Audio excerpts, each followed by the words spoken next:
30 ovos de codorna por apenas R$5. Não sei se a oferta tá boa. Que tal comprar um processadorzinho desbloqueado para overclock, mas sem suporte para overclock? Que tal então comprar uma placa-mãe que não é liberada para overclock, mesmo que você tenha um CPU liberado para overclock? Ou quem sabe comprar um CPUzinho com umas falhas de segurança, afinal quem é que precisa de segurança, né? Eu acho que eu tenho uma dica boa para você, compra um processadorzinho da Intel. Senta aí que hoje você vai escutar. Pois é, meus amigos, se vocês estão pesquisando processadores para comprar, você provavelmente deve ter se deparado com os processadores da Intel. A Intel, que é uma empresa conhecidíssima, afinal o melhor processador para games do mundo é sempre da Intel, né? A gente vê aquelas propagandas maravilhosas e aqueles gráficos lindos mostrando números maravilhosos passando a sua concorrente a AMD. Mas tem algumas coisas que a Intel curiosamente não coloca nos seus slides. E claro que deve ter um bom motivo para isso, né? A gente tem aqui o histórico bem conturbado do relacionamento da Intel com os seus clientes. Afinal, a Intel parece que simplesmente faz os produtos e joga para um mercado que é imaginário, ou seja, ela não é muito afim de ouvir a opinião dos seus clientes. Ou seja, a gente joga o produto, quer, não compra. E isso deve ser remanescente da época onde ela simplesmente massacrava a AMD em relação à concorrência. Você deve se lembrar que desde a época dos Core 2 Quad, mais ou menos, a AMD vem ficando atrás da Intel, e ficando atrás, até chegar nos FX. Que nojo. E parece que os executivos da empresa ou o pessoal do marketing ainda estão vivendo naquela época e esqueceram que hoje a AMD consegue não só trazer concorrência, mas ultrapassar os produtos da Intel em várias aplicações diferentes. Mas eles continuam vivendo naquela época. Prova disso foi, por exemplo, os requentations do Skylake. É claro que se você comprar um processador hoje, ou mesmo que seja de uma próxima geração, é muito provável que você compre um processador de 14 nanômetros. Mas não é o mesmo 14 nanômetros, é Plus, ou Plus, ou Plus, o que quer dizer basicamente que a Intel requentou o processador dela. E curiosamente, a Intel vinha requentando seus processadores, colocando processadores de 4 cores e 8 threads como o processador top para mainstream. E quando você falava, mas eu queria um pouquinho de cores a mais, ah não, você tem que pagar o preço premium para ir para nossa plataforma high-end. Então vamos falar um pouquinho da plataforma high-end da Intel, onde se colocava o máximo de dinheiro para conseguir alguns núcleos a mais, e onde a experiência não era lá aquelas coisas. Vários problemas de BIOS, vários problemas de incompatibilidade e várias dificuldades enfrentadas por usuários high-end da Intel, que deveriam ter o melhor produto, a melhor experiência, mas que a Intel simplesmente ia deixando de lado. E falando em cobrar, eles realmente cobravam bem caro. Mas aí você deve pensar, não, mas é porque o produto era muito caro, eles realmente precisavam, é um produto top de linha. Isso foi até a AMD lançar os seus produtos high-end. E aí a gente descobriu que a Intel, de repente, podia cobrar $1.000 a menos dos seus processadores high-end. Curioso, né? De uma geração para outra, com o mesmo exato processador, com a mesma quantidade de núcleos, exato mesmo processador, $1.000 mais barato. Mas a gente tem que falar também dos usuários mainstream que têm uma amostra grátis desse mesmo empenho que a Intel tem com os usuários, por exemplo, com as compatibilidades de placa-mãe e sockets. É importante saber que se você comprar uma placa-mãe Intel para combinar com o seu processador, é bem provável que você só consiga utilizar no máximo 2 gerações. Na verdade, essa é a regra. Basicamente, você vai conseguir utilizar 2 gerações, o que para muita gente pode não ser um problema, exceto quando você paga muitos R$1.000 em uma placa-mãe para descobrir que na próxima geração eles mudaram completamente a equação de núcleos e de poder de processamento, mesmo sabendo que eles poderiam fazer isso com a placa-mãe. A gente teve alguns exemplos, na verdade muitos exemplos, mas a gente pode utilizar, por exemplo, as placas-mãe Z170, que eram perfeitamente compatíveis com os processadores de 8ª geração da Intel, e que a Intel artificialmente bloqueou esse suporte e que os modders foram lá e simplesmente desbloquearam o suporte. O que significa que se você tivesse uma placa-mãe Z170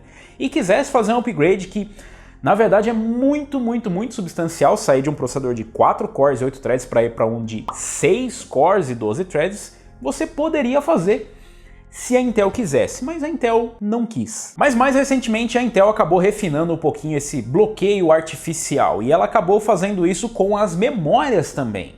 Se você se lembrar, nas gerações anteriores, mesmo que você tivesse uma placa-mãe bloqueada para overclock, era possível subir os clocks das memórias em processadores desbloqueados, como por exemplo os processadores K. Afinal, a Intel vende esses processadores para overclock, e mesmo que ela tenha plataformas e placas-mãe que não são compatíveis com overclock, as memórias não eram exatamente overclock. Então se você tem uma memória com módulos mais rápidos, em tese você poderia subir esse clock. Mas nas placas-mãe B e H, a Intel simplesmente bloqueia todo tipo de overclock. E agora nessa geração você não pode fazer nenhum tipo de overclock. Você está bloqueado aos clocks máximos estabelecidos, dependendo do seu processador e dependendo da sua placa-mãe. Se você quiser fazer overclock, você tem que ir para a plataforma Z.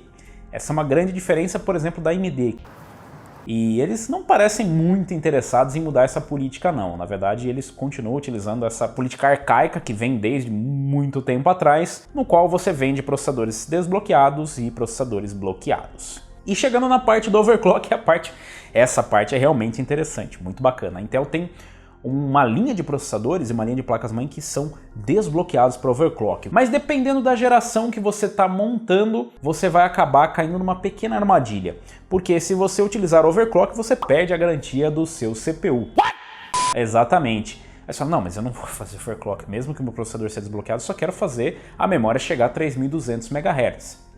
Dependendo da geração do seu processador, você não pode. Isso também é considerado overclock. Na verdade, o XMP é considerado um overclock. É isso mesmo. What the fuck? A própria Intel já disse isso. O XMP é overclock e se acontecer algum problema, você perde a garantia do seu CPU, porque você usou XMP, mesmo sendo o Extreme Memory Profile certificado pela própria Intel. Eu sei, ficou um pouco confuso essa altura do campeonato, mas é dessa forma que funciona. A gente teve ainda recentemente um episódio que acabou reforçando essa política da Intel, que foi quando eles começaram a negar garantia para alguns clientes que utilizaram XMP e que disseram para a empresa que utilizaram XMP quando tiveram problema com seus processadores. Se você quisesse conseguir a garantia mesmo, você teria que simplesmente mentir ou omitir informações.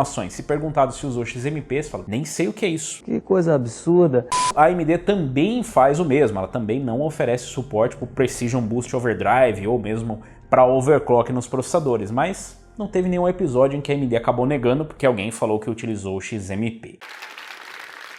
Claro que a gente tem ainda os processadores KF, por exemplo, ou os processadores binados que a Intel vende chegando em clocks absurdamente mais altos, coisa de 100 MHz acima dos seus próprios chips, ou seja, ela pega um processador ultra binado e vende como se fosse outro processador. Não é Intel, é o mesmo processador, você só sabe que aquele processador alcança um clock mais alto. É importante lembrar que a Intel oferece sim um suporte para quem quer fazer overclock, você pode ter garantia se você quiser fazer overclock. É só você pagar pelo programa de suporte deles, programa de garantia para quem faz overclock. Parece muito bom, né? Pagar caro para um processador que é desbloqueado para overclock e pagar mais uma garantia. Sensacional, então é brilhante, muito brilhante. Eles deveriam fazer parceria com a Apple. Ah não, eles perderam a parceria com a Apple. Eu poderia também falar dos Cooler Box da Intel, mas esse ponto eu acho que você já sabe.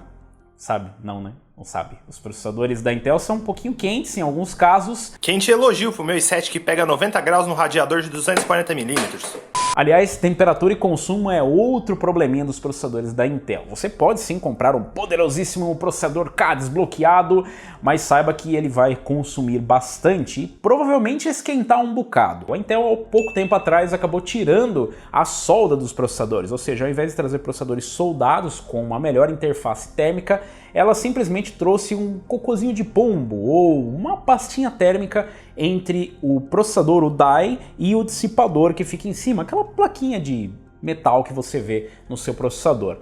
O que tornava a transferência de calor bem ineficiente, o que ficou muito claro, por exemplo, nos processadores de 7ª geração, com o 7700K sendo vendido praticamente como um processador da EA Games, ou seja, você comprava o processador, mas você precisava do DLC, que era o D-Lid. E se você não fizesse, os 5 GHz maravilhosos que eram mostrados eram bem mais difíceis, afinal a dissipação do calor era muito precária. E aí, curiosamente, mais recentemente, eles acabaram adotando novamente a solda nos processadores de alto desempenho para mainstream, porque ficou impossível conseguir fabricar os processadores com mais núcleos. E mais núcleos eram possíveis há algum tempo, como mostra a própria Intel, já que eles conseguiram lançar basicamente com a mesma Skylake requentada, com os mesmos 14 nanômetros, processadores de até 10 cores e 20 threads, coisa que eles curiosamente não conseguiam fazer há pouco tempo atrás, né? Então, eles podem estar pensando que não, talvez não seja a melhor opção trazer processadores soldados, isso pode encarecer o produto, trazer um cooler box decente, isso pode encarecer o produto, ou mesmo trazer processadores desbloqueados, todos eles, isso pode encarecer o produto. Será que trazer mais segurança para os clientes também encarece o produto? Seria essa uma feature? Será que a Intel vai começar a vender agora um DLC para segurança? Afinal, a gente deixou por último isso porque muita gente diz que isso aí não faz diferença. Afinal, para mim, para eu, usuário, eu só uso para games. Que são essas falhas de segurança para mim? Eu vou dizer para você que são várias falhas de segurança, não é só uma falha de segurança. E para ser justo, várias delas foram corrigidas. Mas para ser mais justo ainda, várias delas jamais serão corrigidas porque são falhas do projeto do processador, ou seja, não é possível você corrigir sem uma nova geração. Conveniente, eu preciso trocar meu processador se eu quiser ter mais segurança. Talvez os seus dados bancários, ou talvez a possibilidade de algum hacker invadir o seu computador, ou de você ter informações bisbilhotadas realmente não seja algo importante. Afinal, quem é que se importa com as suas informações?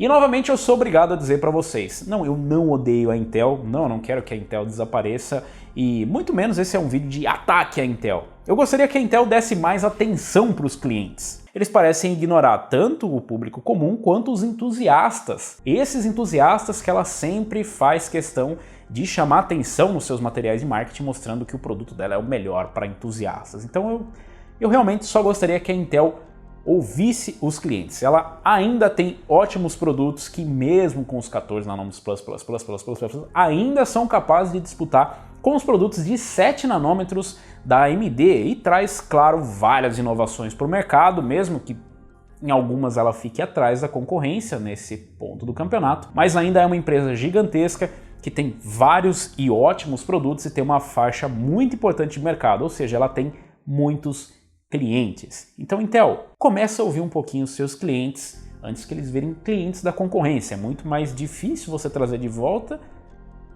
do que você simplesmente ouvir quem hoje é seu cliente. Mas eu quero ouvir de vocês. Vocês já enfrentaram algum problema com as plataformas da Intel? O que vocês acham dessas políticas de trocar de placa-mãe e socket direto? Vocês acham que isso é ok, sem problema? O que vocês acham das falhas de segurança e principalmente o que vocês acham das estratégias de mercado da Intel? Será que elas são realmente inofensivas aos clientes? Deixa aí nos comentários, deixa a sua opinião e diga se você optou ou não por um produto da Intel, se você está contente ou não. Deixa aí nos comentários. Se você gostou, se você curtiu esse vídeo, deixa um like. Se você ainda não é inscrito do canal, inscreva-se no canal, clica no sininho para receber as notificações de novos vídeos e nós nos vemos por aqui.